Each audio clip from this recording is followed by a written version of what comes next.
um sinal.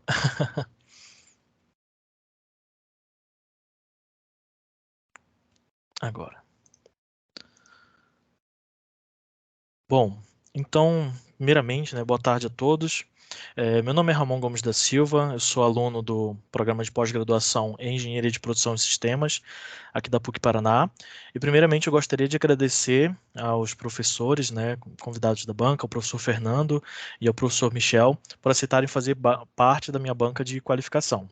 Também aos professores Leandro e Viviana, por me orientarem durante todo o meu período do doutorado, e aos demais presentes que vieram prestigiar a apresentação. Bom, o meu tema de pesquisa tem por título Abordagens de decomposição de sinais e Stack Ensemble Learning aplicados na previsão de séries temporais. Bom, como sumário da apresentação, né, eu vou começar explicando um pouco do que é séries temporais, as suas importâncias, né, mostrar as contribuições dessa pesquisa, apresentar a aplicação no mundo real do estudo de caso escolhido, os resultados adquiridos na pesquisa, as conclusões, né, que nós tiramos desse estudo e, por fim, as publicações que foram conduzidas durante o período do doutorado. Bom, então previsão de séries temporais, né, é uma abordagem que ela é essencial tanto para negócios quanto para pesquisadores, justamente por facilitar, né, e permitir que estes possam tomar decisões informadas na previsão de tendências e padrões futuros. Ainda, né, a previsão de séries temporais ela tem um papel super importante em diversas áreas, como planejamento estratégico, gerenciamento de risco, planejamento financeiro, marketing, venda, dentre outros. Entretanto, quando a gente trata de séries temporais aplicadas no mundo real, geralmente a gente se depara com séries que possuem altas flutuações e comportamento não linear e não estacionário, né? E essas características fazem com que prever séries temporais de maneira acurada seja um tanto desafiador, né? Portanto, modelos de inteligência artificiais costumam ser propostos para resolver esse problema, né? Resolver a previsão de séries temporais, uma vez que eles são capazes de capturar as relações complexas e não lineares dessas séries. Então, conforme podemos observar nesse roadmap aqui da figura 1, na inteligência artificial nós temos basicamente o subtópico, né, de aprendizado de máquina, onde nós conseguimos destrinchar um pouco mais, né, e abordar o aprendizado supervisionado. Dentro temos os problemas de regressão e, por fim, chegamos na previsão de série temporais, no qual vai ser o foco inteiro dessa pesquisa. Bom, então, como hipótese dessa pesquisa, temos o seguinte questionamento: a combinação de métodos de decomposição de sinais com a abordagem Stack Ensemble Learning pode melhorar a acurácia dos modelos de previsão aplicados a séries temporais no mundo real? Né? E como objetivo principal, justamente tentando responder provar essa hipótese, né, temos em avaliar a efetividade do uso de métodos de decomposição de sinais, acoplados com uma abordagem de Stack Ensemble Learning, justamente para prever séries temporais em aplicações do mundo real. Já os objetivos específicos são de, primeiro, identificar as lacunas de pesquisa, que são acerca desses tópicos citados, né, na previsão de séries temporais de energia renovável. Segundo, comparar a performance da previsão da combinação dos métodos de decomposição e stacking contra modelos que não são decompostos e que não apresentam, não utilizam nenhum método ensemble. E, por fim, medir a melhoria alcançada pelo uso dos métodos de pré-processamento no processo de aprendizado do modelo. Então, basicamente, essa pesquisa ela possui duas principais contribuições, sendo elas justamente de avaliar a performance do uso de métodos de decomposição de sinais no processo de aprendizagem da previsão como um todo, né? E também combinar esses métodos de decomposição com a abordagem stacking, a fim de melhorar a performance dessa previsão. Essas duas, vale destacar que essas duas contribuições, elas fazem parte do estudo de caso que vai ser apresentado a seguir, onde os resultados deles foram publicados no ano de 2021 na revista Energy, né? Tem a figurinha aí mostrando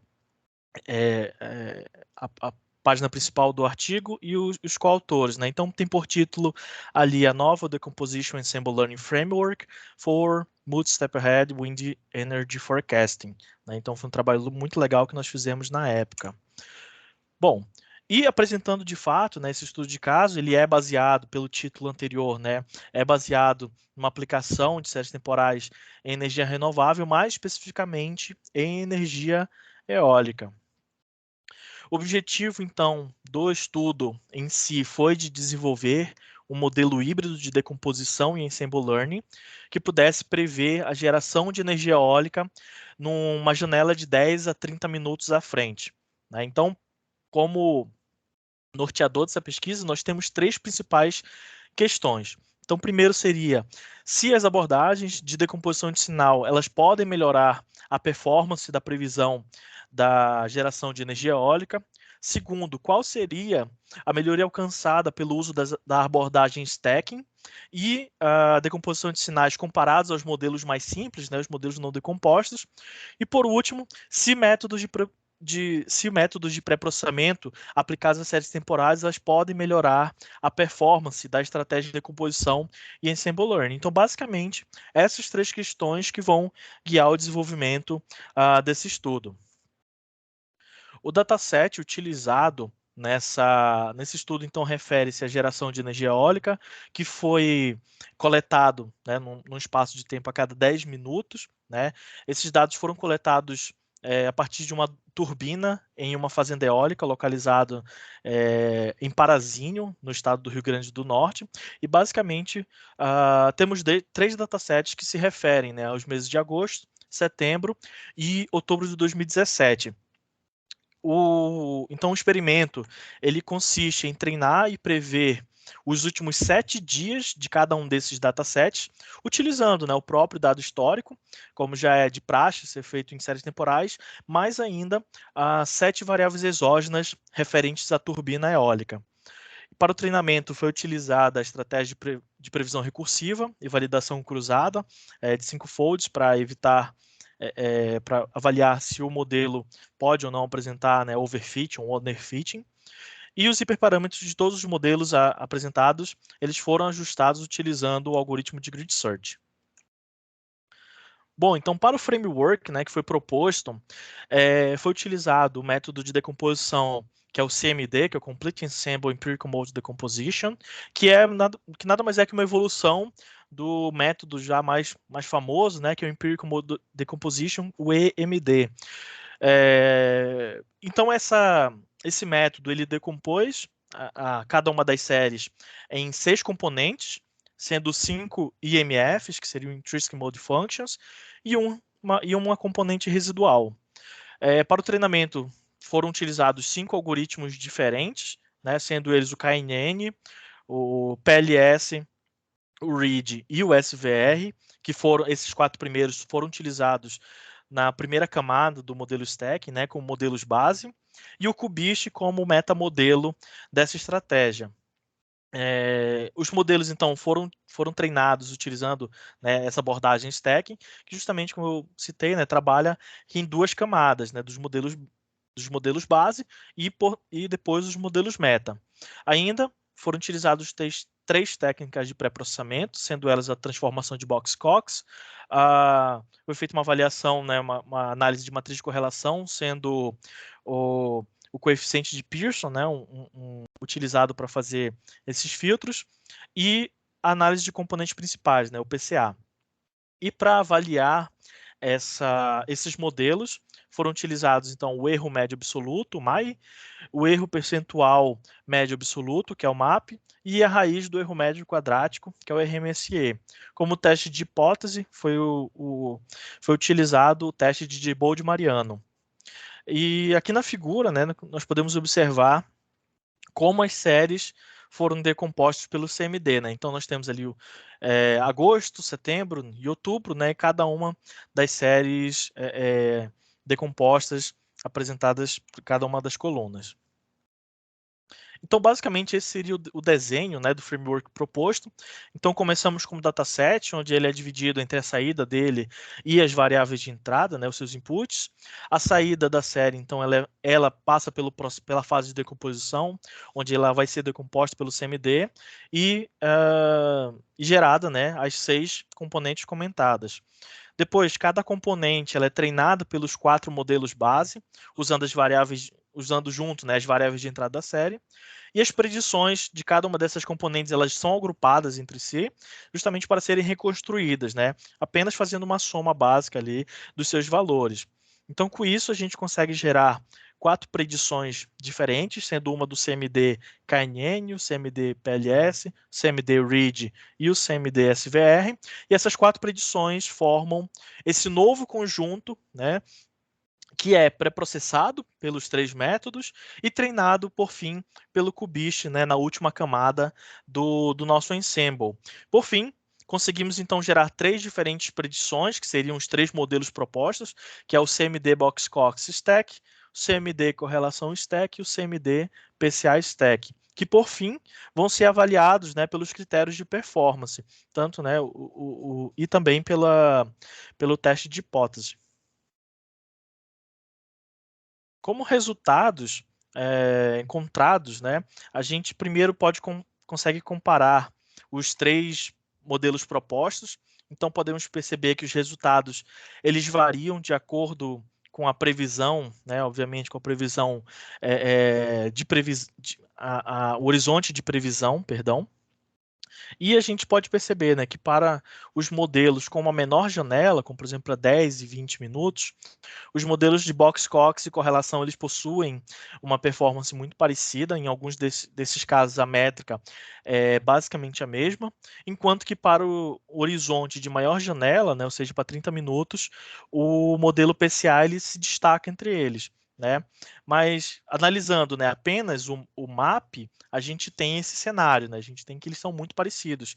Só que quando a gente leva em consideração as outras métricas, né, e posterior outras até mesmo teste de hipótese, a gente percebe que esse comportamento não fica tão próximo assim. Né? Então, primeiramente, a gente comparando os métodos propostos com os modelos que possuem apenas a decomposição ali na sua estrutura, vemos que a estratégia proposta, ela de fato se destaca, né? Com exceção apenas de um cenário, onde o CMD-PLS ele atingiu uma melhor performance em apenas uma métrica, né? Que foi ali em setembro, com horizonte de 30 minutos, né, ele teve apenas na métrica do MAP, ele foi o melhor. Porém, nas demais, né, todos os modelos propostos, eles superaram os modelos comparados. Né? Então, percebam que ele chega, em alguns cenários, o erro chega a menor que 3%, né? E quando nos comparados, temos ali 3, 4,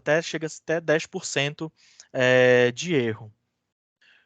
Conforme a gente é, avalia os outros comparados, né? Aqui, então, primeiro foi contra os decompostos e agora apenas com o stacking. Os propostos, mais uma vez, né, eles se sobressaem de acordo com as métricas e percebam que o erro vai aumentando, né? Ou seja, a simplicidade dos modelos faz com que ele não tenha tanta performance quando comparados aos nossos modelos mais robustos que estão sendo propostos. Né? Então, mais uma vez, o erro tende a aumentar cada vez mais, né? Chegando a 7, 10, tem uns casos até com 15% de erro. E quando comparado ainda, né, mais aos modelos mais simples, que esses são usualmente, né, utilizados nos casos reais de empresas e tudo mais, os modelos propostos eles apresentam larga vantagem. Né? Então, ou seja, de fato, os modelos mais simples eles têm um pouco mais de dificuldade em conseguir identificar, né, e detectar variâncias da série, né, identificar as flutuações, justamente os problemas, né, que foram apresentados na introdução, né, que casos em séries temporais, em casos reais, eles costumam ter esse tipo de problema. E por fim, para a gente conseguir validar, né, essa superioridade dos modelos propostos aos comparados, então a gente performou o teste de hipótese de Diebold-Mariano, onde podemos ver que os modelos propostos eles são de fato estatisticamente diferentes dos demais comparados, né, levando em consideração o nível de significância de 5 e 1%, onde os modelos propostos, em alguns casos apenas, eles são estatisticamente iguais apenas entre si, né, onde a gente pode destacar ali, que está nas células destacadas, onde o modelo Box-Cox, que é o modelo A, e o modelo de correlação, que é o modelo B, eles são iguais, né, estatisticamente iguais em alguns cenários. Já para o modelo PCA, né, o modelo C, ele foi superior em todas as janelas de 30 minutos. Vale também destacar que, conforme a gente tinha visto na tabela anterior, algumas métricas de performance dos modelos comparados eram muito parecidos com os modelos com CMD, né? Os modelos propostos comparados com o modelo CMD, eles apresentavam métricas parecidas. Porém, aqui no teste de hipótese, a gente percebe, né, justamente pela estatística do teste, que eles são bem diferentes, né? Então, eles não passaram na hipótese apresentada. Fica mais evidente ainda quando a gente traz uma análise mais gráfica, né, onde a gente vê aqui nesse gráfico de radar que os modelos A, B e C, que são os propostos, eles possuem os menores desvios do desvio padrão dos erros, né, em todos os horizontes comparados. Então percebam, quanto mais próximo do centro, significa menor o erro acumulado naquela previsão, né, na sua predição, e os modelos A, B e C, quase em todos os cenários, são muito mais próximos ao zero do que os seus comparados, né? Tanto que o modelo F, né, que é o CMD-Read, se eu não me engano, ele foi retirado daqui do gráfico porque ele estava se destacando demais, né, tendo um erro tão grande que distorcia o gráfico e ficava impossível de ter a visualização, enquanto que os outros, né, são bem próximos. E aqui vemos, né, a comparação gráfica do modelo proposto versus o de fato observado, né, sendo o Box-Cox o proposto para 10 e 20 minutos e o PCA para os modelos de 30 minutos. Então, no gráfico é mostrado o conjunto de testes, né, onde o objetivo era prever os últimos 7 dias de cada série, e mais à direita é um recorte para melhorar a visualização das últimas 24 horas do dataset. Então, percebam que o modelo proposto, né, o modelo escolhido, ele consegue até mesmo acompanhar os extremos da série, né, os outliers que a série apresenta, onde de fato fica claro que o modelo foi apto a aprender os comportamentos e padrões das séries. Então, esse gráfico é para o mês de agosto, né? Aqui para o mês de setembro. Então, mais uma vez, também a gente percebe ali um pico negativo, né? Muito grande. O modelo de fato conseguiu acompanhar esse vale, né? Da série. E por fim, para o mês de outubro, a gente também tem o mesmo comportamento, né? O modelo de fato teve sucesso em conseguir realizar as suas predições. Bom, como conclusões, então, desse estudo, ficou claro que essa abordagem, né, do modelo híbrido de decomposição e ensemble learning, eles superaram os diversos modelos comparados, né, em todos os cenários avaliados, né, e também, né, justamente com esse experimento, a gente consegue responder as questões de pesquisa 1 e 2, uma vez que os modelos decompostos eles têm uma performance melhor que os modelos mais simples e que, ao adicionar uma abordagem stacking, né, ele melhorou a previsão e a performance daquele modelo ainda mais. Isso se deu, né, essa melhoria se deu justamente pelo esquema de divide and conquer, né, o dividir para conquistar da abordagem stacking, que ele justamente ele se utiliza da força né, e das melhores características dos modelos que compõem essa estrutura, né, tanto na camada base quanto na camada meta, né, desse modelo. Então, também vale destacar que a escolha desses modelos para fazerem parte da sua composição se deu justamente por eles terem características diferentes, formas diferentes de aprendizado, né? Então, o stack ele se faz valer da heterogeneidade da sua estrutura. Segundo, então, o uso das técnicas de pré-processamento, ele conseguiu também responder a questão 3, mostrando que o uso de técnicas de pré-processamento de fato melhoram a performance da previsão. E por fim, né, dentre todos esses modelos apresentados, é possível destacar que, no âmbito geral, o modelo que possuía o CMD Box-Cox, a transformação de Box-Cox e stacking foi o melhor modelo proposto, né, já que ele superou todos os modelos comparados em 5 de 9 cenários apresentados, né? Então ali agosto, setembro e outubro, 10, 20, 30 minutos, né? Então nesses 9 cenários ele foi melhor em 5 deles.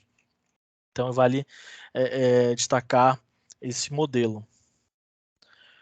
Como proposta, né, e próximos passos para a finalização dessa tese, são a inclusão de mais um estudo de caso, onde ele vai explorar os métodos de decomposição num contexto epidemiológico e que também leve em consideração a avaliação do uso de variáveis exógenas para o aprendizado do modelo, né? Apesar desse estudo de caso utilizar de variáveis exógenas, não foi feito nenhum tipo de estudo que pudesse ser comparado. Já nesse novo estudo, ele faz essa avaliação.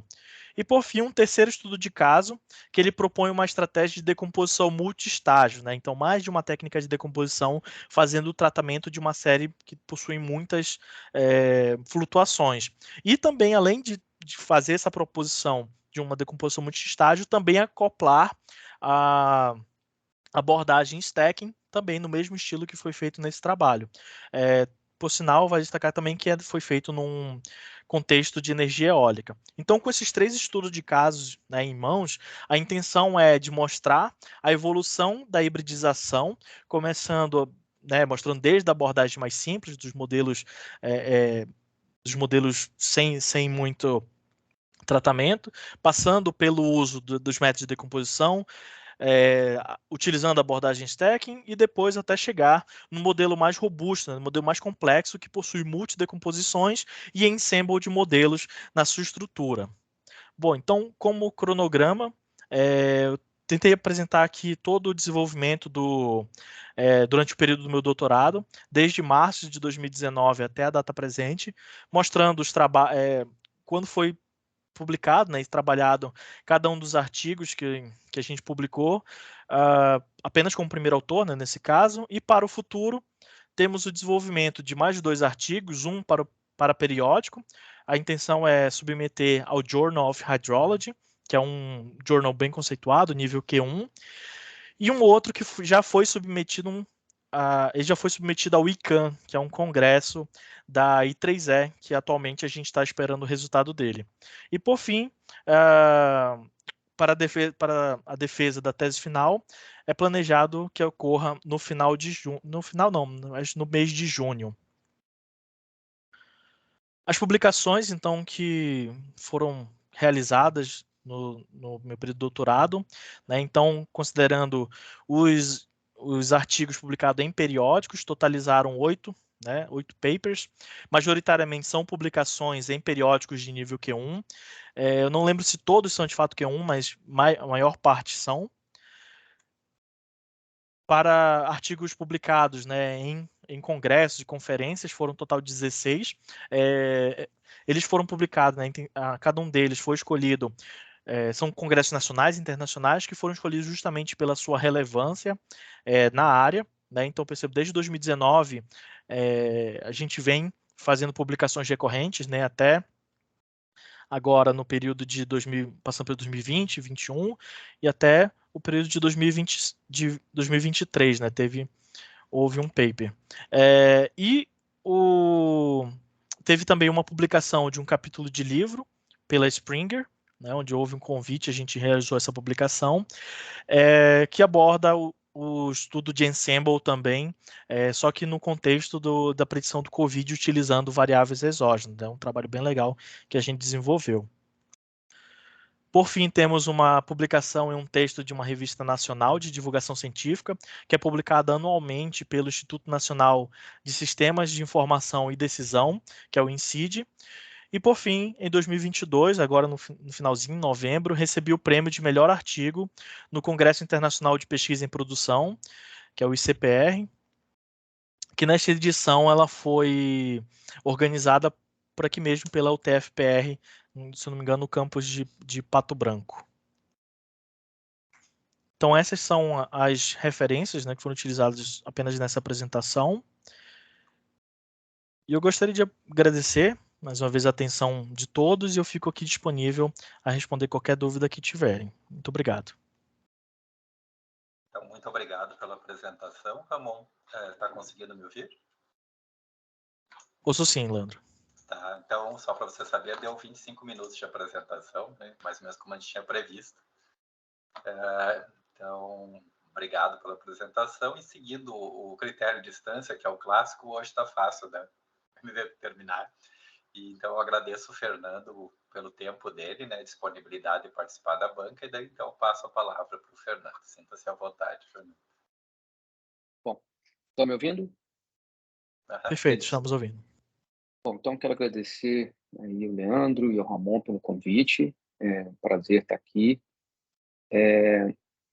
Leandro, desculpa, Ramon, quero te fazer uma pergunta, primeira, assim, para eu entender um pouco em termos de processo aí na PUC Paraná. Eu entendi que esse é um exame de qualificação, certo? E você já tem previsão para defender em junho, né? Me explica, assim, em termos de processo, o que é o exame de qualificação na PUC Paraná? Você está no mundo. Tá, Agora foi. eu estava procurando o botão. Bom, eu entendo que o processo da qualificação é apresentar uma ideia, né, um conceito que a gente tende a querer explorar durante o restante do período do doutorado. Então, a gente mostrando um pré-projeto, né, que seria no caso esse, se a banca validar, então significa que está apto a dar continuidade no projeto e realizar um estudo mais primoroso. Minha pergunta é porque, assim, seu trabalho já foi validado pelos revisores da revista Energy, né? Você já teve esse paper publicado, então, primeira coisa, parabéns, você tem aí uma lista enorme de publicações, eu acho que ainda bem que eu fiz doutorado bastante tempo, porque na minha época, terminar o doutorado assim, com tantos papers era uma raridade. Hoje eu vejo que os alunos estão cada vez mais se formando, então, com esse perfil. Então, parabéns.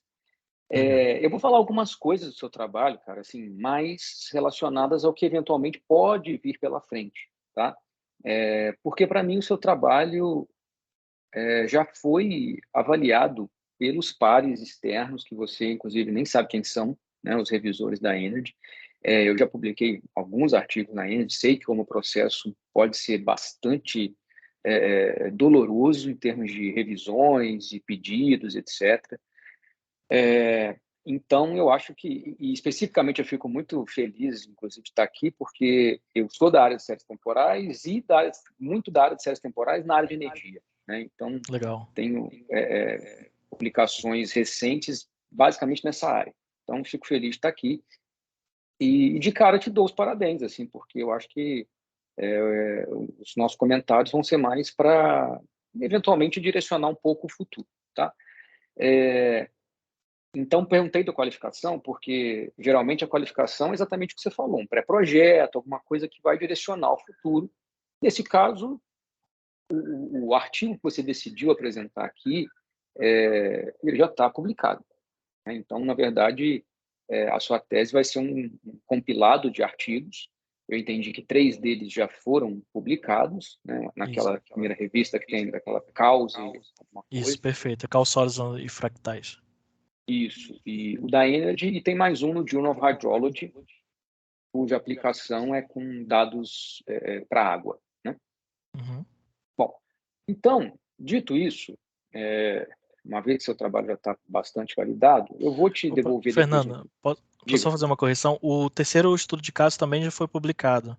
Ele foi publicado no IGEPS. No IGEPS, Isso. exatamente. Esse do Hydrology é o último para a gente finalizar Pois é. doutorado. Desculpa. Isso, eu tenho também um paper lá no IGEPS, sei também o quanto pode ser dolorosas essas revisões. Então, cara, assim, eu vou fazer alguns comentários gerais, eu vou te devolver o PDF com alguns comentários meus para você dar uma olhada. Daqui a pouco você já está prevendo a sua defesa. Pelo ritmo que vão as coisas, eu estou imaginando que até lá você já vai ter esse 5º artigo, provavelmente publicado, assim, torço por você. Então, tá um trabalho fácil, tá? É claro que eu não fui revisor do seu artigo, então eu posso ter críticas a ele, né, em termos de estrutura, dúvidas que eu tive, coisas assim. Eu vou passar relativamente rápido, tá? Tem coisas no texto assim que eu acho que podem melhorar, não vou entrar em detalhes muito específicos, mas eu acho que vale a pena comentar aqui. Bom, de maneira geral, eu gostei muito do texto, eu acho que está bem escrito. Tem coisas de inglês que sempre vale a pena melhorar, eu não sou nativo, obviamente, mas eu acho que tem coisas que ainda vale a pena um pequeno ajuste, sobretudo antes de você chegar na estrutura do paper. E aí tem algumas coisas que você fala assim, vamos testar algumas... É claro que você testou, e eu entendo muito bem essa estratégia usada para publicação, né? De você usou uma proposta metodológica e aplicou isso num contexto de energia renovável, de vento, o que é excelente, e publicou numa revista de aplicação, né? De área de energia, né? Eventualmente, você fala muito assim, aplicar dados do mundo real. Dados do mundo real o mundo real tem muitas outras coisas, né, do que além de dados de produção de energia eólica. E me parece que a sua proposta metodológica ela é bastante generalista, assim, ela é bastante robusta e eventualmente você poderia testar isso em outras séries, outros tipos de séries temporais que não tem nada a ver com energia renovável nem com energia. Eu acho que caberia, inclusive, numa revista mais metodológica, por exemplo, o International Journal of Forecasting, por exemplo. Aliás, eu vou fazer já um convite aqui, porque eu vi que você tem vários artigos em conferência, mas não foi ainda ao International Symposium on Forecasting, que eu sou da diretoria, então vou fazer um merchan aqui. Esse ano vai ser em junho, nos Estados Unidos, mas ano que vem vai ser na França, então esse ano já fechou as submissões, mas é um congresso bem legal da área de forecasting, então a comunidade internacional assim de forecasting está sempre presente, a comunidade brasileira é pequena, então fica aí o convite para o grupo de vocês, aí, professor Leandro, para o ano que vem.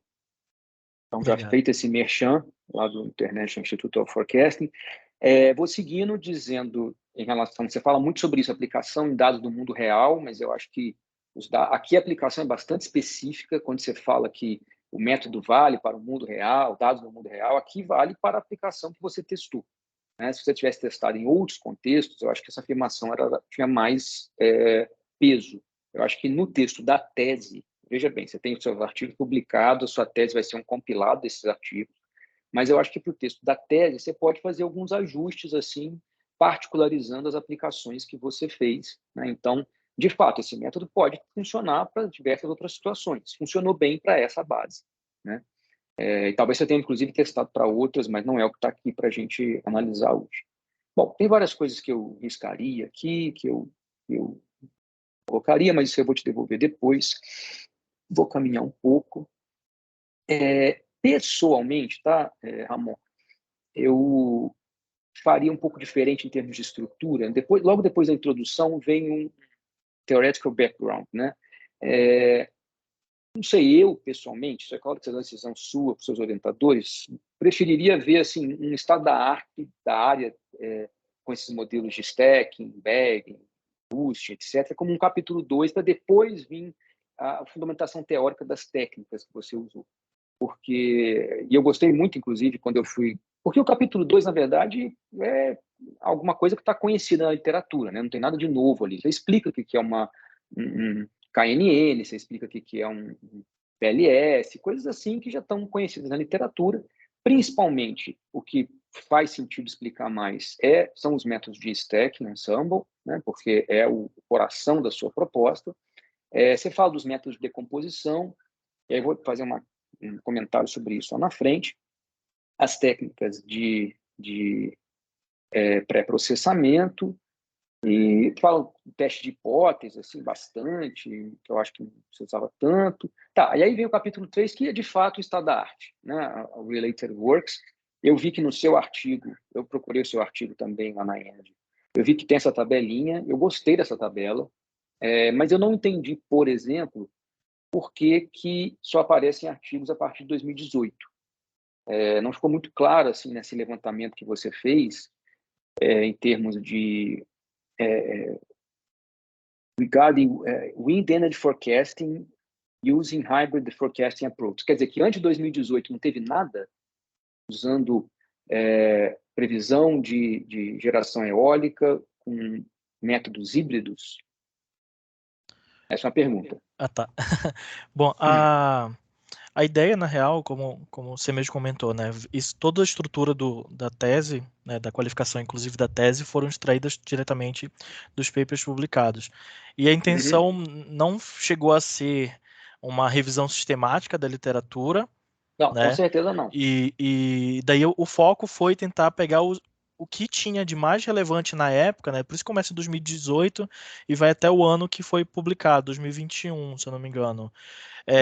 Mostrando, tipo assim, da atualidade da época, o que que tinha, né, de mais atual que a gente poderia comparar ou entender como se fosse a trend ali do momento, né, a tendência de pesquisa do momento. Então, teve mais essa intenção. Talvez no texto acho que Eu poderia acho que ficar vale a mais pena claro você essa deixar mais claro, intenção. porque do jeito que está, eu não estou sugerindo de hipótese alguma que seja uma revisão sistemática, nada disso. Mas eu acho que assim é importante você dizer, porque fica parecendo que antes de 2018 não existia nada nessa área, ninguém fez Perfeito. nada. E Uhum. eu tenho certeza que não é o caso. Tá? Perfeito. Talvez Então, se eu ok, tivesse você colocado focou em 2000. se eu tivesse colocado Colocasse uma recente. frase assim, Uhum, perfeito. melhora. Se eu fosse revisor do seu artigo, eu teria pedido assim, por que se não aparece nada antes de 2018, já que essa tabela está no artigo, assim, logo no início? Então, eu acho que é importante. Eu gostei da tabela, da estrutura, você fala da abordagem, dos resultados, do critério de performance. Muitos deles usam MAP. Eu acho o MAP uma métrica perigosa. Eu vi que você também usou, já vou comentar sobre isso, que eu estou me lembrando. Eu acho que o MAP é uma métrica um pouco perigosa nesse contexto de dados que tem muitos zeros, ou valores muito próximos de zero. Eu recebi, inclusive, um texto para ler do Foresight, que é uma revista aplicada lá do nosso instituto, que o título é assim, em inglês, né? É hora de aposentar o MAP? E muitas críticas ao MAP. Posso até te passar esse texto depois. Por favor. Porque ele tem várias críticas, sobretudo em dados que tenham sejam próximos de zero ou muito pequenos, né? E nos seus gráficos, inclusive, dá para ver isso, que tem algumas situações que isso acontece. Eu vou te passar depois, junto com o PDF, esse número da revista. Aqui eu já até baixei aqui, é só para os assinantes, mas eu baixei te muito. Muito bem, então, dito isso, aí você vem Real World Applications, esse capítulo 4, não acho que é muito Real Worlds, eu acho que é Wind Power Forecasting Application, tá? Então eu mudaria isso. Talvez esse título do capítulo fique mais interessante na tese final mesmo, porque tem um Aí dos estudos sim, de porque casos. aí é um Isso. compilado de aplicações, Aham, exatamente. isso, perfeito. Acho que E porque eu teria um pouquinho de cuidado quando você chama isso de estudo de caso, tá? Essa não é muito a minha, quer dizer, não é a minha praia, esses métodos, essas metodologias de pesquisas empíricas assim, mas eu sei que isso não é bem um estudo de caso, isso é mais para mim uma aplicação. Talvez o Michel possa até falar melhor sobre isso, mas não é muito a minha praia, mas eu acho que isso não é assim, o conceito de estudo de caso, metodologia de pesquisa, eu acho que não é o que você está fazendo. E não é o que eu faço também. Eu acho que isso é mais uma aplicação em dados específicos de cada área, tá? Água, vento, seja lá o que for. Tá, vou fazer algumas perguntas agora. Por que você escolheu agosto, setembro e outubro? Olha, para ser bem sincero com, com vocês, todos os papers que a gente publicou, né, todos os datasets, a gente foi o dado que tinha no momento para a gente utilizar. Tanto que esse paper é em colaboração com um outro pesquisador que foi aluno do Leandro, que é o Simvaldo, que ele trabalha numa. Eu não recordo, o Leandro pode talvez depois falar. Simvaldo acho que ganhou, inclusive, um prêmio do SBPO, quando foi aqui na PUC, eu não me lembro desse nome. Mas ele mas ele trabalha numa empresa, né, de energia eólica, então em colaboração com ele que a gente conseguia os datasets para a gente poder trabalhar. Tanto que acho que a partir de 2021 começou a ser mais frequente esse tipo de Mas publicação, porque a gente... esse dado não é do... Eu não sei se eu confundi, mas não é, você não pegou esses dados do ANS?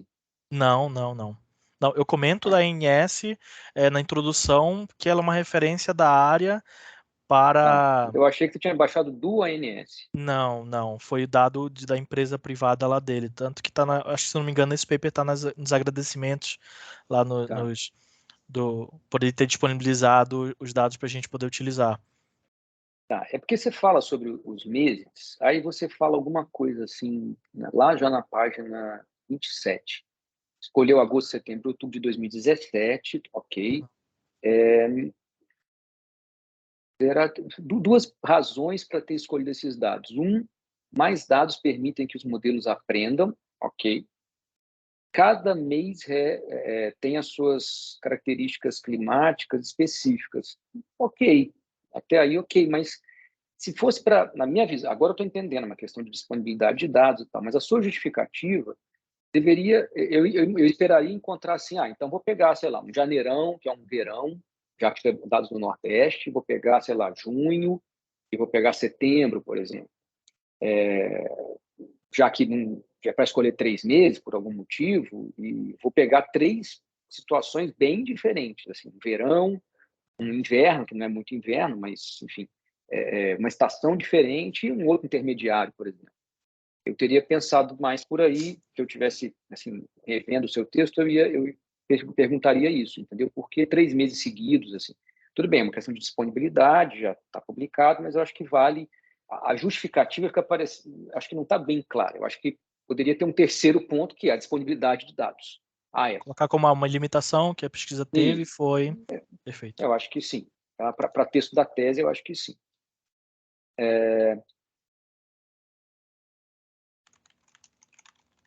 Tá? Você disse que fez os últimos 7 dias do mês, né, para fazer as previsões. Você chegou a testar janelas móveis assim desse período? Não cheguei a fazer.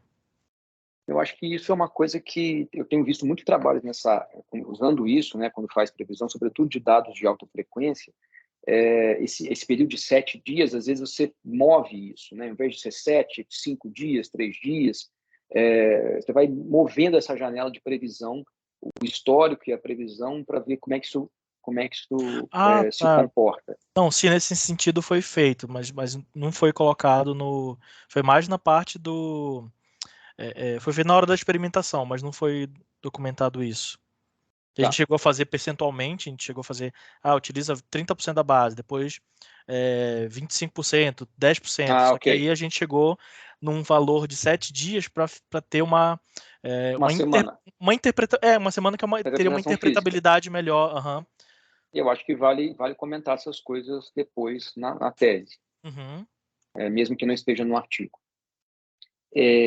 Bom, já indo para o final, você fez umas escolhas, e eu vi que o seu paper, inclusive, tem essa imagem, né, da figura assim, como aquele abstract, aquela figura que resume o paper, né, que você colocou lá, legal. Eu tive um pouco de dificuldade de entender ela inicialmente, mas vou fazer poucas perguntas assim. Me explica um pouco, por exemplo, por que de cara você escolheu como método de decomposição o CMD? Não outros tantos que poderiam ser escolhidos. Foi uma escolha arbitrária, na verdade. Porque nos primeiros papers que a gente publicou, foi utilizando o STL, né? Uhum. E depois foi utilizado o VMD, né? Uhum. O Variational Mode Decomposition. E o VMD foi, tipo assim, a gente começou a se viciar a utilizar bastante o VMD em outros papers.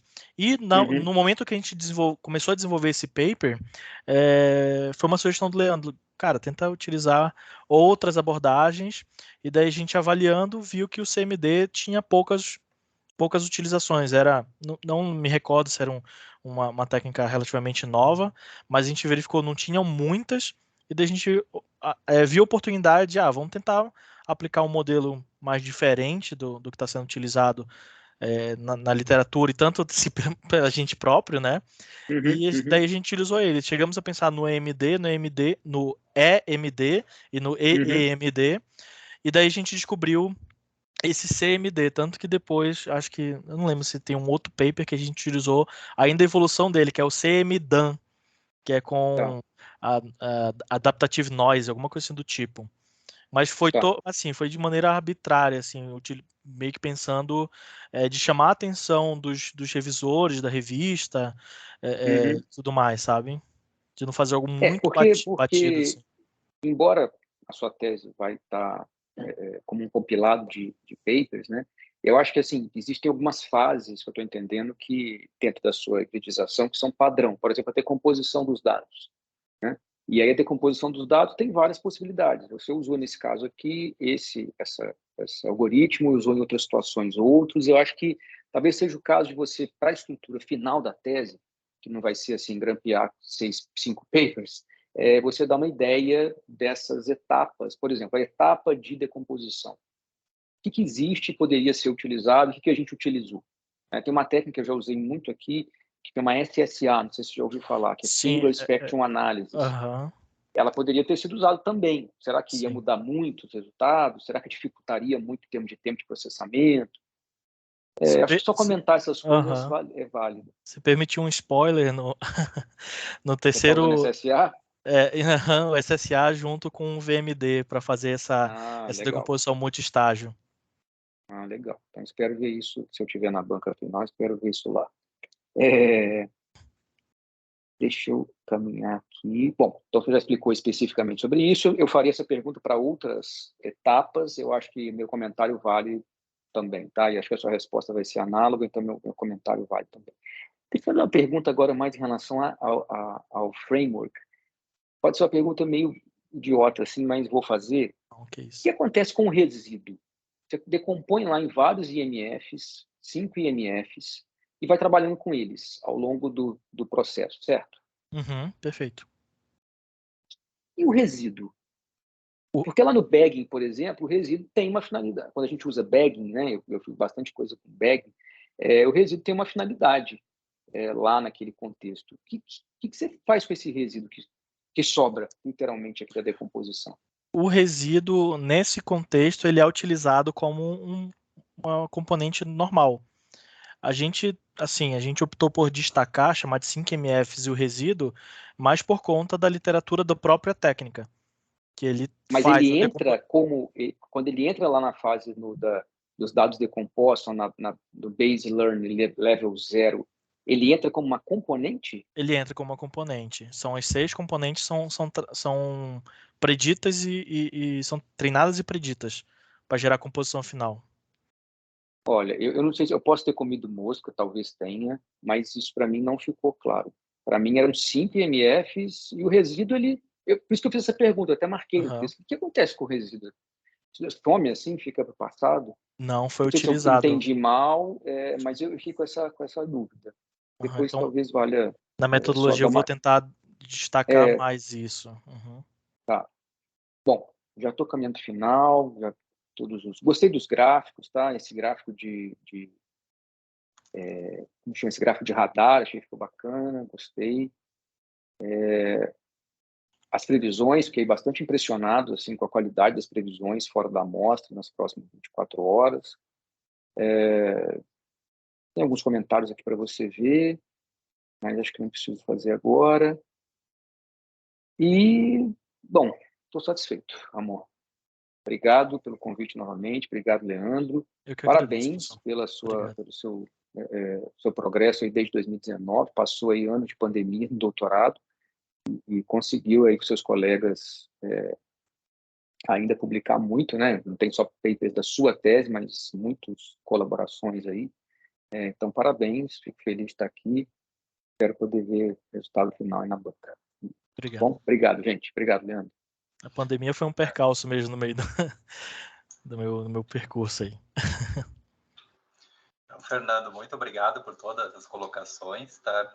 Eu vou, acho que deixar para comentar depois que toda a banca comentar, eu acho que comento de todos, que eu acho que vai ter, às vezes, detalhes que vão ser mais explorados até em questionamentos, daí eu acho que é melhor para eu colocar isso no final. E depois o Ramon também comenta a questão do Covid, né, quanto afetou a tese dele, também te deixa mais para o final essa questão.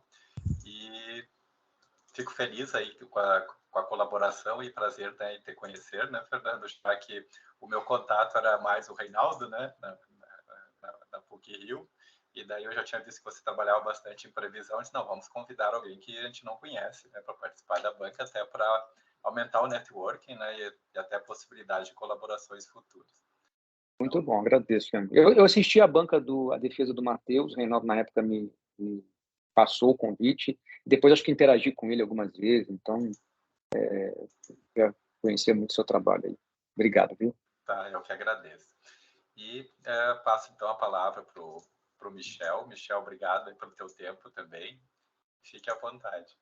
Imagina, eu que agradeço, Leandro, agradeço ao Ramon também, saúdo os demais participantes.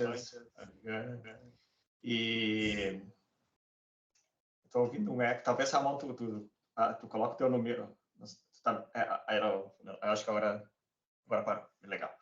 Buenas, dito isso, o Ramon, eu entendo que tu nos coloca numa posição muito agradável e muito fácil, nosso trabalho aqui é muito fácil, né, como já colocado aí pelo Cirino, porque, afinal de contas, pelo menos na escola, na pós-graduação americana, a gente diz que a qualificação é a grande defesa, né? A defesa depois é um mero protocolo. Aí, se o camarada tem que rodar, ele vai rodar na qualificação, né? Geralmente ele roda na qualificação porque ele não tem um projeto ou porque não tem resultado e não tem nada. E a tua situação aqui é exatamente o contrário. Tu tens, digamos assim, um repertório aqui vasto e generoso de produções, e isso aí naturalmente te dá um lastro impressionante, né? Eu acho que tá trazendo muito do DNA do teu orientador, e isso acaba, vamos dizer assim, beneficamente te contaminando, né?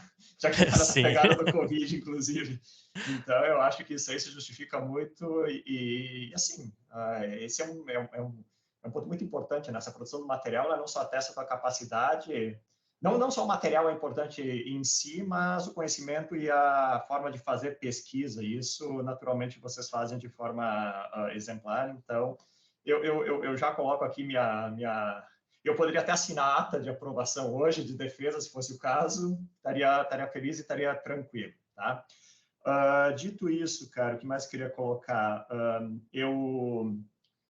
Talvez não tenha uma familiaridade tão grande com a parte de previsão de energia, e até a própria série temporal, de certa forma, é algo com que eu trabalhei de forma mais superficial, não é exatamente aquilo com o qual eu tenho trabalhado, embora muito do que a gente trabalha com outros bancos de dados e outras ferramentas são alastráveis, né? Então, até coincidentemente, eu orientei um trabalho de conclusão de curso agora, de graduação, com um camarada que tinha os dados de produção de energia lá de aerogeradores lá na Bahia. Então, o propósito dele, no primeiro instante, era prever a capacidade de geração do sistema mediante algumas variáveis exógenas, só que os modelos não estavam trabalhando bem, então a gente acabou trocando nossa variável dependente para a velocidade do vento lá na entrada do rotor, da hélice, lá uns 80 metros de altura.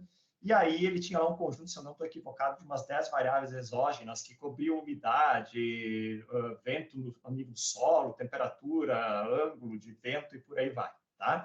Então, talvez isso seja o mais próximo que eu cheguei aí da parte da energia propriamente dita, tá? Mas eu, naturalmente, consigo trasladar isso para uma série de aplicações, então eu estou absolutamente satisfeito nesse sentido, tá? Dito isso, o que mais que eu posso acrescentar? Eu acho que eu fiquei bastante confortável na leitura do teu material, primeiramente porque é um material curto, tu não fica entopetando a gente aí com 200 páginas de inutilidade. As tabelas, elas deixam a coisa muito fluida, rápida, a linguagem é boa, como o Fernando colocou, existem alguns pontos que talvez possam ser aprimorados, mas de forma alguma compromete a compreensão da ideia, tá? A estrutura da tese, eu não tenho muita colocação a fazer, porque cada programa, às vezes, tem o seu modelo, e aí, queira ou não queira, a gente tem que acabar se ajustando, inclusive, para obedecer regimentos, né? Então, nesse sentido, eu também estou absolutamente tranquilo com o que vier. O que importa é que tenha conteúdo, o teu trabalho tem conteúdo, mas, mais de tudo, eu saúdo a forma protocolar. Eu diria assim que os teus experimentos, de forma geral, eles seguem uma liturgia muito correta, né? Porque aquela história, tu vai gerando etapas na tua metodologia, mas tu sempre volta e compara. Eu estou fazendo um modelo empilhado aqui. Mas eu comparo com o modelo individual para ver se vale ou não vale a pena fazer o dito do empilhamento, né? Às vezes a gente vê trabalhos em que o pessoal propõe alguma coisa como essa, por exemplo, e não faz a comparação lá com as técnicas individuais. Aí fica navegando no escuro, sem saber se aquilo melhorou ou piorou. Aliás, tu coloca essa complexidade adicional, isso me traz qual que é o payback aqui? Eu consigo prever alguma coisa com melhores condições do que se tivesse usado as técnicas mais simples? E, nesse sentido, tu faz um trabalho bastante interessante, tá? Então, dito isso, não vou entrar ali também na parte de comentários de literatura, até porque tem alguns pontos aí que o Cirino já facilita a minha vida, né? Por isso que é bom, às vezes, a gente vir em segundo lugar, porque a gente não precisa ser repetitivo. Se a gente for, essa redundância é altamente preocupante, né? Porque se dois detectam a mesma coisa, é porque, de fato, a coisa não ficou tão legal, tá? Mas, assim, eu te mando depois o PDF com as minhas considerações. Eu acho que o estudo ele abre muito bem, as tuas questões de pesquisa elas estão bem claras, e depois tu resgata isso e dá evidências de que elas foram, de fato, atingidas. Então, tu motiva, tu provoca, e depois tu chega lá e dá uma resposta, certo? Então, nesse sentido, eu acho que a coisa está muito bem encaminhada, tá? Já evoluindo um pouco aí, passando das anotações de menor importância, eu, no primeiro instante, lá na tua página 27, quando tu começa a mencionar as tuas variáveis exógenas relacionadas ao estudo, por aí vai, até aquele teu primeiro parágrafo da seção 4.1.2, eu fiquei muito curioso para saber quais eram essas variáveis, certo? Porque eu pensei, putz, esse cara vai ter que mencionar quais são elas, mesmo que ele esteja aqui meio que numa sessão de método ainda e não de discussão de resultados, até para que eu tenha uma noção. E depois elas acabam caindo na tabela que segue nas próximas páginas, né? Tabela 2 e aí por diante. De repente, vale a pena, no corpo da tese, fazer uma menção a essas variáveis, dar uma especificaçãozinha dessas variáveis, como elas são coletadas e se existe algum tipo de pré-processamento delas, qualquer coisa que vale. Tá? Dito isso também, aquele teu gráfico da figura 3, seria interessante lá colocar a que se refere aquele teu eixo vertical, né? Eu tenho certeza da compreensão do horizontal ou vertical, eu acho que poderia ficar um pouquinho mais claro o que é aquela unidade. Posso abrir o documento aqui para eu visualizar? Porque de cabeça eu não lembro. Com toda certeza. Qual que é aqui? Está lá na tua página 27. 27. 27 do documento ou do PDF? Do PDF. O 27 do... Deixa eu ver aqui se tem uma desincronia. Essa daqui? É exatamente. Figura 3, né? Tá. Então, só deixa aí um pouquinho mais claro o que é aquele valor, aquele número, para que eu olhe e saiba de cara o que é o 2.000, 1.500 e por aí vai. Percebe que é uma consideração quase que tolinha, mas num gráfico é necessário colocar Não, com certeza, é válido sim. É metro por... Não, é kilowatt, se não me engano. Que é a energia gerada. Preciso colocar. Perfeito. Logo na sequência, aquela tua partição treino-teste, 3 semanas por uma semana, 75-25, isso aí é uma métrica, é uma separação muito tradicional da literatura, né? Tu chegaste a fazer outras proporções, talvez 20-80, 15-85, 90-10, ou chegaste a fazer outros experimentos com isso? Sim. Conforme o Fernando perguntou isso também. A ideia, assim, não foi descrito isso no documento, né? Mas no momento da experimentação ali, a gente foi testando 30-70, 25-75, 20-80, 10. Aí a gente chegou nesse númerozinho de 7 dias que a gente tentou fazer ali um bem bolado entre tipo, a metodologia mais trazer uma melhor interpretabilidade para aplicação prática, né? Botar assim, mas por que, tipo, por exemplo, por que 3 dias e 4 horas? Não, faz tipo, 7 dias, né? Uma semana ali, pensando também na questão do gestor, né? Que pode ver esse trabalho e tudo mais, até mesmo por Simvaldo, né? Que trabalha lá na empresa, que ele faz parte da colaboração desse artigo, dele poder apresentar, né? Isso daí depois, a gente fez a previsão de uma semana, né, a cada 30 dias, olha como foi o resultado, como é satisfatório e tudo mais. Foi nessa intenção, mas foi feito sim outros, né, e conforme o Fernando falou, eu vou deixar claro que foram feitas outras proporções, né, mas que foi utilizado essa daí, mais questão pela interpretabilidade do problema. Lembre quando abri meu trabalho aqui, eu disse, tem coisas que ele já falou que eu vou passar, tem outras que eu vou ser redundante, porque são Não. extremamente importantes, essa foi uma Aham. delas. Não, com É muito certeza. importante a gente saber essa divisão, porque queira ou não queira, isso acaba impactando nos resultados e tem toda uma teoria em cima dessa partição. Então, mesmo que a gente faça de maneira, essa busca de forma meio que experimental ou até alinhada com algum aspecto subjetivo de prático, é interessante deixar isso meio que justificadinho, tá? Beleza, perfeito. Ok. Dito isso, lá na tua tabela 2, é só rodar essa tua telinha um pouquinho para baixo. O que significa lá em setembro tem um valor de power mínimo negativo? Isso tem sentido físico? O que significa um power negativo? Então, isso daí é da parte da geração, né? Eu vou tentar responder o que eu me lembro que o Simvaldo explicou pra gente, porque houve também essa dúvida. Se eu não me engano, essa metragem, ela é feita não a partir da turbina, mas tipo, do histórico do sistema. Então, conforme o sistema roda, ele é intermitente, né? Então ele vai consumindo o que vai sendo gerado. O negativo seria justamente porque houve uma demanda maior do que a geração de fato, e por conta disso nos gráficos não, nos dados apresentavam esse valor negativo também. Tá bem. Eu não tenho condições, honestamente, de apresentar um contraponto aqui, porque eu não saberia. Estava só curioso para ver se talvez fosse algum bugzinho do banco de dados, que certamente teria sido eliminado, mas eu imaginei que isso tivesse algum tipo de justificativa prática. Certamente a hélice não girou para o outro lado e Não, roubou não. energia, né? Não. A gente até chegou a considerar de falar para ele, cara, mas tipo, não seria mais válido colocar isso no zero, né? E daí ele justificou pra gente, não vou lembrar agora de cabeça a justificativa, mas justificou que seria interessante também ter esses negativos para, imagina que num período não teve muito vento e houve uma demanda maior do que tipo, no sentido de negócio, valia a pena deixar nessa situação. E aí eu aproveito vocês não têm muitas variáveis exógenas aqui, se eu não estou equivocado, são 7, né?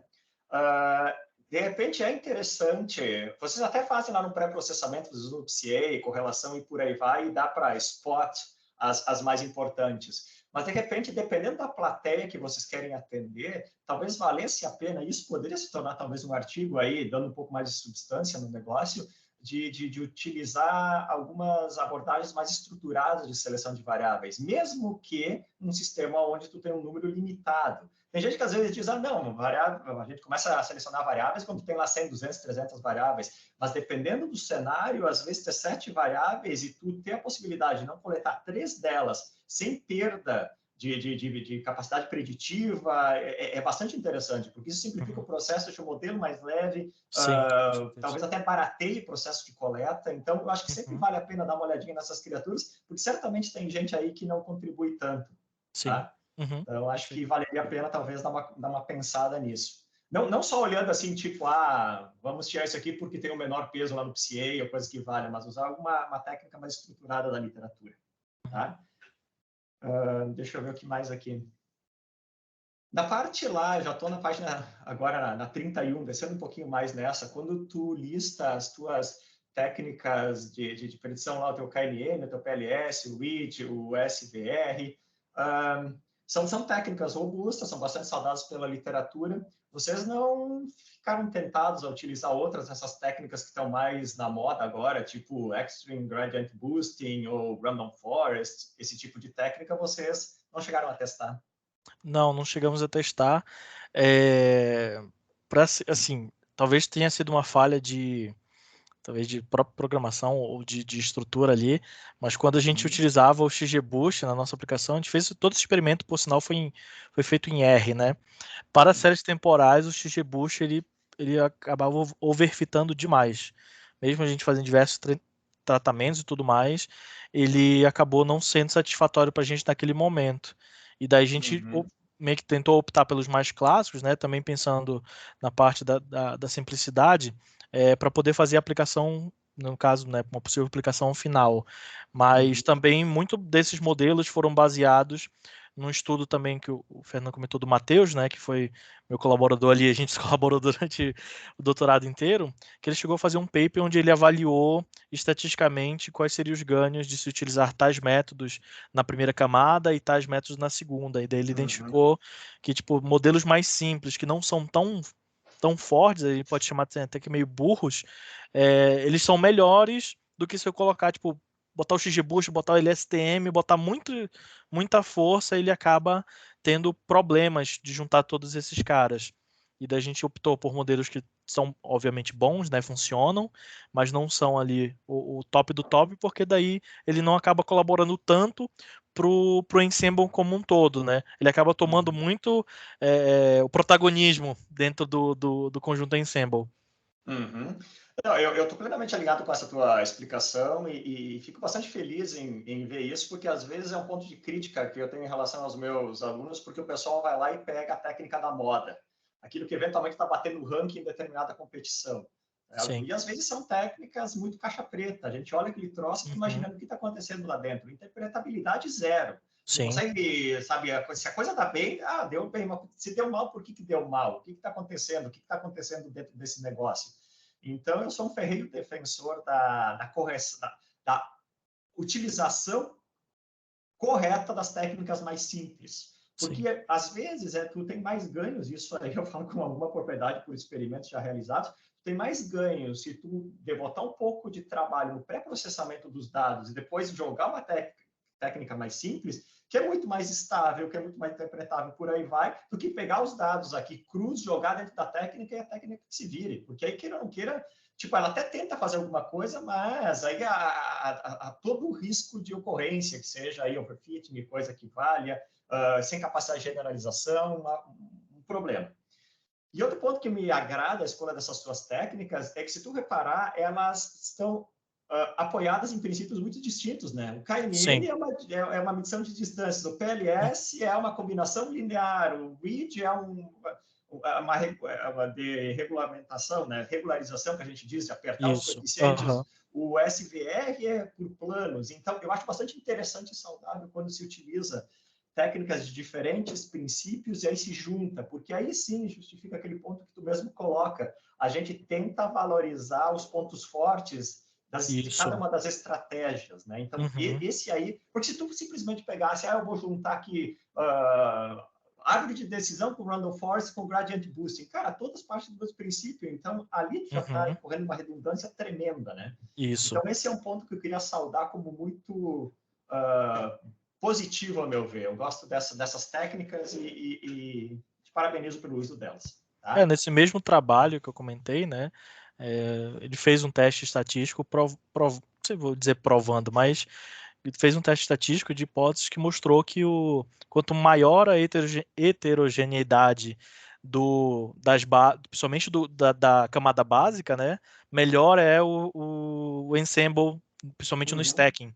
Né? Ele testou lá com stacking, bagging e o próprio o boosting também, e daí quanto mais diverso, melhor o modelo é.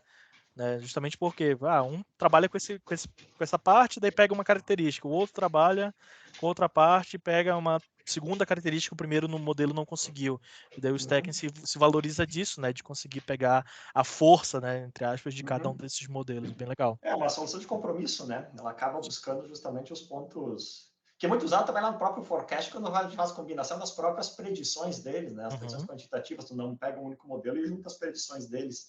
Aí também um conceito relacionado aqui. Eu ia te fazer a pergunta, onde que se essa codificação tinha sido feita? Tu já disseste, foi tudo em R? Isso.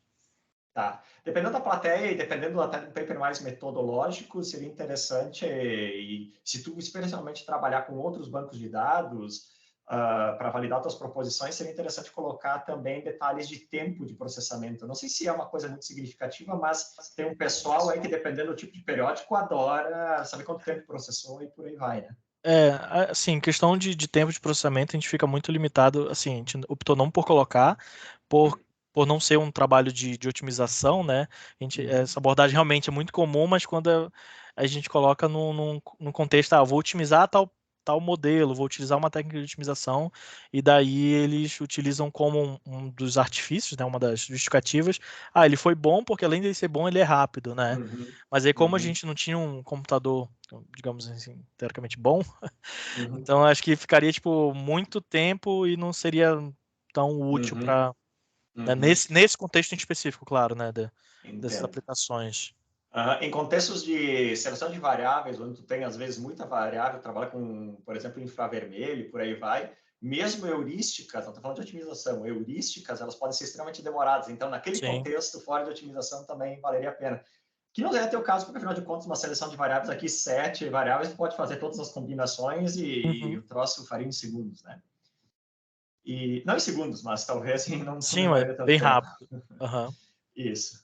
E assim, quase que aqui já encaminhando para a finalização, talvez valesse a pena logo na sequência da tua figura 6, eu acho que poderia se aprofundar um pouco com aquela discussão que tu coloca nesses 2 últimos parágrafos antes da seção 5.1.2, entende? Tu coloca, começa a justificar muito bem. Testei 3 técnicas aqui porque eu entendo que uma desempenhou melhor do que a outra. É uma explicação, a meu ver, bastante superficial essa. Eu acho que daria para entrar e explicar um pouquinho mais o porquê que isso está acontecendo, certo? Inclusive, se arriscar, dizer, isso pode acontecer por conta de número de variáveis nos dados, proporção, número de observações variáveis, nível de ruído dos dados, talvez a própria correlação entre as variáveis, certo? Isso aí, dependendo do tipo de plateia que tu quer atingir, essa discussão ela é extremamente importante, tá? Não nesse artigo que já foi, né? Mas eventualmente, se quiser depois estender isso para outro tipo de banco de dados, talvez valha a pena, dependendo da plateia, certo? Tem algumas outras colocações que eu deixei aqui soltas, mas eu entendo que elas são secundárias nesse instante. Então, dito isso, só tenho que te parabenizar. A gente poderia fazer aqui um merging da tua qualificação e da tua defesa, né? E poupar tempo de todo mundo, mas como eu sei que o protocolo não permite, eu dou aqui por encerrado. Parabéns a ti e aos teus orientadores, é um trabalho muito, muito interessante, muito bom. Muito obrigado, professor. Muito obrigado pelas colocações, Michel. E como eu falei também para o Fernando, no final daí eu comento, né, as colocações um pouco do Ramon, né, e o que a gente pensou na época, de alguns detalhes que ainda a gente poderia pensar como pendentes que daria para melhorar, né, até para fazer uma ferramenta que o objetivo era fazer um framework mais geral e facilitar até para as publicações, né, se tu tem um framework mais geral, fica fácil de adaptar, né, para progredir cada vez começar do zero de novo. Então, muito obrigado. Então, agora eu passo a palavra para a orientadora, para a Viviana, fazer os comentários. Bom, queria agradecer primeiro aos professores, né, que se dispuseram, porque a gente sabe que o nosso tempo, não sei, acho que a velocidade está tão rápida hoje do conhecimento que às vezes a gente gostaria que o tempo tivesse 48 horas, né? Então, se dedicar para ler um documento que o Ramon escreveu em inglês também exige outro tempo, né? Outro time, pensar na língua se está escrita correta e tudo mais. O Ramon, em quase todos os congressos que ele participou, ele apresentou em inglês, né, Ramon, os trabalhos. Sim. E, assim, enfrentou o Covid aí, que foi um processo bem complicado, e ele, inclusive, foi um dos pacientes do Covid, né? Então, e ficou entubado durante muito tempo, numa situação bem grave, e conseguiu sair dessa pandemia e continuou o trabalho. Mas ele me dizia o seguinte, depois que ele saiu da pandemia, que ele não conseguia trabalhar da mesma forma. Então, claro, vários artigos aí, durante o momento do Covid, que foram publicados, já foram trabalhos que ele tinha feito e que foram sendo publicados. E a Fernanda, que é a esposa dele, ajudou muito nesse processo de escrever o documento. Ele não conseguia mais se concentrar para escrever o documento. Então, ele estava com todos os dados prontos, com artigos publicados, mas ele não achava coragem para fazer esse documento. Então, assim, eu parabenizo o Ramon, parabenizo a Fernanda, que é a esposa, que não sei se está ouvindo, talvez não, porque ela trabalha nesse horário. Então, assim, eu sei que foi uma fase bem complicada para ambos e para os familiares, e o Ramon é de Belém do Pará, então a família veio de acordo com a condição deles, né? Às vezes vinha a família do Ramon, às vezes vinha a família da Fernanda, para dar esse apoio para eles, né? E eles moram num lugar onde eles dividem com vários estudantes, então, assim, não é algo simples, não é algo fácil para eles se concentrar, tem o tempo de silêncio e tudo mais, né? Então, assim, eu acho que o trabalho do Ramon ficou excelente por toda essa condição que ele teve adversa durante o processo, né? É claro que durante o momento que o Ramon passou, assim, pela PUC, ele também encontrou outras pessoas que trabalharam junto com ele, que foi o Matheus, que eles dois tiveram uma sinergia muito boa. Teve o José também, que foi orientado meu de mestrado, que também teve uma sinergia muito boa com os dois, apesar de não se conhecerem, trabalharam de forma online e sempre dividindo tarefas e tudo mais, né? Eu, assim, sobre o documento do Ramon, eu fiz uma correção antes dele enviar para vocês, né? Então, se tem alguma falha aí, isso deve-se a mim também, né? E a gente pediu para ele diminuir um pouco o documento, porque a gente sabe que a qualificação deveria ter sido feita antes e deveria ser um pré, né, para vocês sugerirem, tipo, vamos usar o XGBoost, vamos usar outra metodologia, né, ou faça isso aqui, Ramon, ou faça isso ali. Os dados sobre energia renovável, eles vieram do Simvaldo, que fez pós-doutorado comigo aí na PUC, e o Simvaldo trabalha numa empresa de energia renovável que tem mais de 100 anos, que é a Elera. E ela não trabalha só no Brasil, né? Ela trabalha no Uruguai, trabalha em outros países, então esses dados realmente foram o Simvaldo que passou da empresa, né? Então, assim, ele não pediu sigilo, nada disso, até porque esses dados mudam, né? A demanda muda constantemente no sistema. Então, e a gente publicou junto com o Simvaldo. Toda a publicação que tinha, usando esses dados de energia renovável, a gente publicava e passava para o Simvaldo olhar o artigo e tudo mais. E como ele trabalhou com essas técnicas de previsão e até com decomposição, acho que foi um dos primeiros ali do Leandro que trabalhou com energia renovável e fez o doutorado lá na Federal do Paraná. Então, ele sempre acompanhou e sabia também avaliar a parte técnica. É claro que chegou um momento que ele não conseguia mais dar a contribuição dele, até pela demanda da própria empresa, né? Nesse momento, o Simvaldo não está mais na Elera, né? Ele saiu em outubro do ano passado e ele foi para outra empresa de energias renováveis, uma empresa menor, mas que ele galgava um cargo diferente lá nessa empresa. Então, assim, o trabalho do Ramon eu considero com uma excelente qualidade, né? O bom seria que a gente tivesse defendido antes para os professores poderem contribuir mais, né, Ramon? De qualquer forma, ele continua contribuindo conosco em outras pesquisas, né? Utilizando técnicas de previsão. E nesse momento ele trabalha no Bradesco, na área de Data Science. E antes ele trabalhou numa empresa numa empresa de biomédica, vamos chamar assim, né, aqui em Curitiba, que é uma startup que também cresceu bastante. E daí, claro, que a parte financeira chamou mais atenção e ele foi para o Bradesco. Então, eu parabenizo novamente você pelo trabalho, tá, Ramon? Eu gostei muito da tua apresentação também, que eu já tinha visto, né? Mas sempre que a apresentação oral a pessoa fica mais nervosa, mas você apresentou de uma forma extremamente tranquila, né? Que bom. Isso acho que vem das suas apresentações em congresso, né? Sim. Então, e de trabalhar também online, às vezes no banco, eu acho que vocês têm que fazer alguma apresentação. Eu acho que a apresentação estava clara também. Eu gostei da sequência, tá?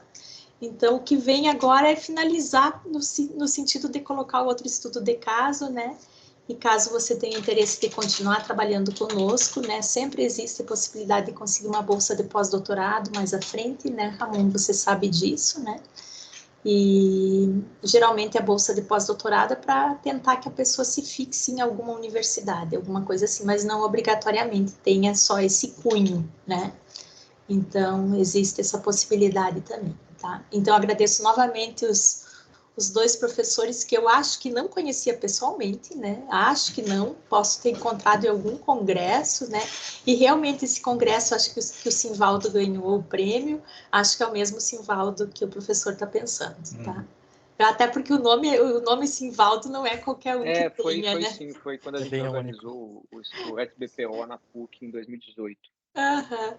E ele é daqui do Paraná, apesar dele trabalhar no Rio de Janeiro, porque a empresa ele trabalhava no Rio e agora continua lá no Rio de Janeiro, mas continua contribuindo com nós de alguma forma, agora não mais dando os dados da Elera, dando dessa empresa nova. Então, agradeço novamente aos dois e agradeço pela parceria, né, com o Leandro, e volto a palavra para o Leandro.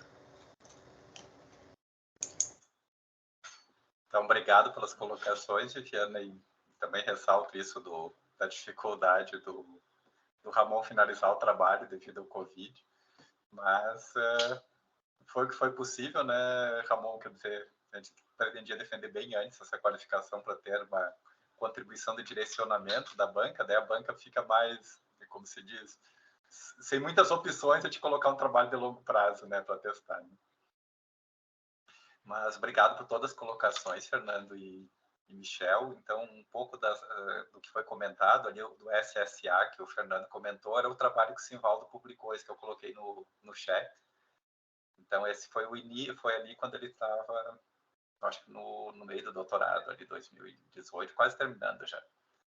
E teve resultados muito bons, só que na época a gente usou com um sistema neurofuzzy adaptativo, né? Porque tem um custo computacional muito alto.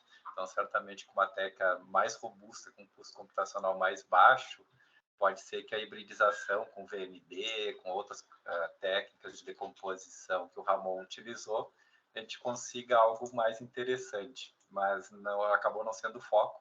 A gente teve um foco também de outras decomposições, mas migraram só para artigos, não para tese, uma usando wavelets, né?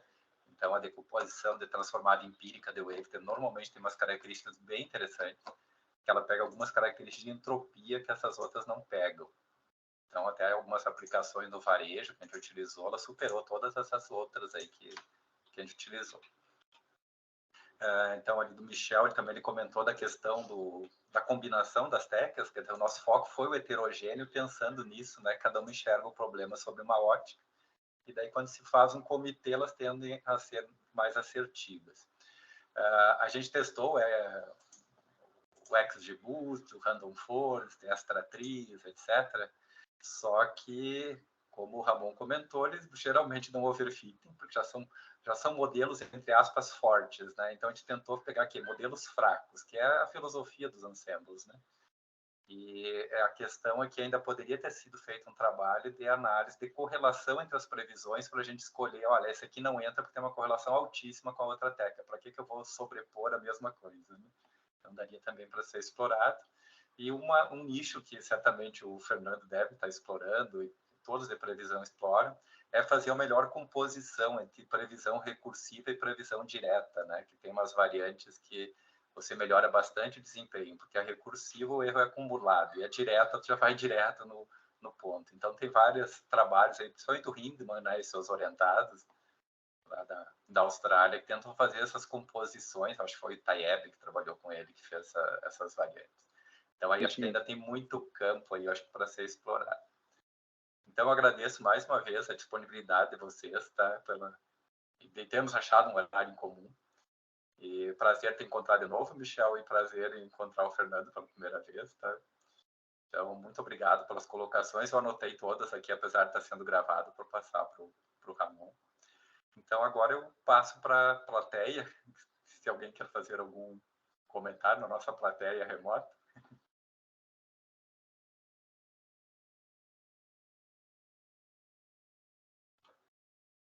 Se ninguém falar nada, eu quero perguntar para o Ramon o porquê dessa foto dessas capivaras.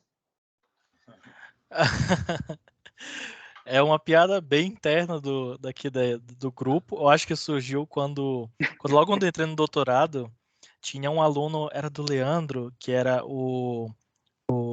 meu Deus, esqueci o nome dele, italiano, o Giuliano, isso, que ele era apaixonado por capivaras. E daí a Viviana, se não me engano, começou a chamar a gente das capivarinhas dela, e daí virou a piadinha interna nossa. E toda O apresentação grupo de de WhatsApp congresso. eu acho que era de capivaras, né? Isso, era. É o grupo da Viviana, porque eu continuo não tendo celular. Sim. Está esclarecido. Estou satisfeito. Mas é que é um bicho típico de Curitiba. E que tem no Rio Grande do Sul também, na reserva do Taim. Então, como eu sou gaúcha, eu gosto muito deles. Então, por isso que eu indiquei.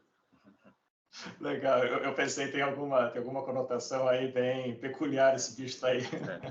E sempre esse último slide, quando o Ramon, qualquer um do grupo ia apresentar, o último slide era as capivaras. Sim, virou easter egg, hein? Mas muito obrigado, acho que ninguém vai ter comentários, vai ficar gravado, né, Ramon, até para você. Acho que tem alguém que levantou a mão. Opa, alô, estão me escutando? Falar. Opa, tudo bom? Parabenizar ali o pessoal, ali o Ramon, ótimo trabalho. Ramon, só fiquei com uma dúvida. Claro que o trabalho prático é bem diferente. Eu vi ali uma parte do slide que teve uma pesquisa de grade, né? Não sei se é com relação aos hiperparâmetros do modelo. Isso. Foi escolha sua, não sei. É que no meu contexto, eu estou com o modelo de PR, e daí eu estou testando diferentes formas de achar um hiperparâmetro do modelo. A pesquisa de grade, a busca aleatória, otimização bayesiana. Não sei qual foi o motivo especial ali da pesquisa de grade.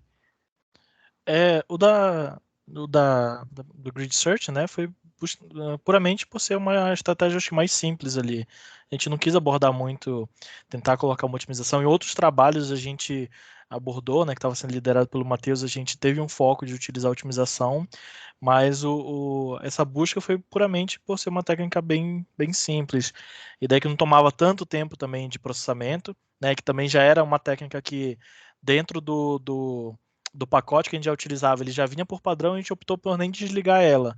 Então ele já fazia meio uma busca ali dos hiperparâmetros e já retornava o subótimo. Tanto que umas comparações depois que a gente fez, otimizando esses modelos, o Grid Search era muito próximo, que falando computacionalmente, nem compensava você fazer a otimização em alguns casos, e o Grid Search já atendia de maneira satisfatória. Então foi bem assim, bem arbitrário. Não houve também um estudo muito aprofundado, mas foi mais por comodidade mesmo, praticidade. Perfeito. Muito obrigado. Muito obrigado. Foi Até uma nesse ótima caso, né, apresentação. Ramon, para alguns artigos a gente usou tanto otimização bayesiana quanto meteorísticas, né? Sim. Mas quando começa a ficar muito grande o dataset, a quantidade de hiperparâmetros é grande, o custo computacional já começa a tornar inviável usar esse tipo de abordagem. Sim, coitado do Matheus, deixar ficava dias rodando, né, o código lá, um computador pegando fogo para conseguir um desempenho lá. Mas faz parte do processo, se fosse tudo Sim. tão rápido, não dá tempo de valorizar o trabalho, né? Perfeito. Muito obrigado pela resposta. E foi uma ótima apresentação, mas falou muito bem. E também gostei muito dos gráficos, como o professor comentou. A do radar ali achei interessante. Nunca tinha visto aqui. E é isso. Valeu, obrigado. Obrigado, Gabriel. Então, obrigado. Então, Gabriel é meu orientado de iniciação científica. Que legal. Eu convidei alguns aqui para participar, alguns acho que acharam tempo e os outros vão assistir depois da gravação. Então, se não tiver mais nenhuma colocação, eu enviei um e-mail para vocês, Michel e Fernando lá do Meet, né? Daí acho que a gente deixa sem microfone aqui, vai para lá, depois a gente retorna só para dar o resultado para o Ramon. Posso encerrar, Leandro, a gravação aqui? Pode encerrar. Tá, ok, obrigado. Tá, então daí a gente vai lá para esse outro fórum, depois a gente volta aqui para te dar o resultado.